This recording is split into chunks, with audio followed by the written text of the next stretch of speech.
ஆமா, நீங்க என்ன இந்த ரீஅனிமேஷன் ஜூட்ஸுவோட சூத்தையே நான் கேக்குற உதவியை நீ செஞ்சு கொடுத்தா போதும். உங்களுக்கு என்ன உதவி வேணும்னு கேளுங்க பெரியவரே. உங்களுக்கு பாத்ரூம் போக நான் உதவணுமா? இந்த உலகத்துல எதுவுமே உன் திட்டப்படி போகாது. சரிதான், இந்தா தாத்துறாரு.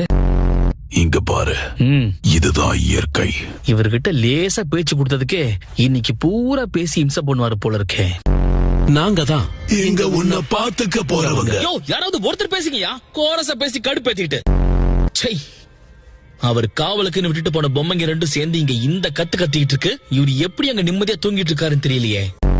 நீ தூக்கத்துல ரின் ரின் ரின்னு உளறிக்கிட்டே இருந்தியே. உனக்கு அடிபடுறதுக்கு முன்னாடி துணி துவைக்கிற பவுடர் வித்துட்டு இருந்தியா என்ன?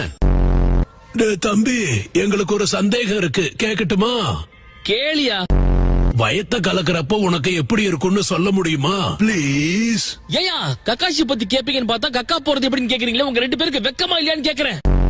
முக்கியமா இந்த சுருள் மண்டையா இருக்கானே, இவனுக்கெல்லாம் கக்கா போக வழியே கிடையாது. இருந்தாலும் ஆர்வத்தை பத்தியா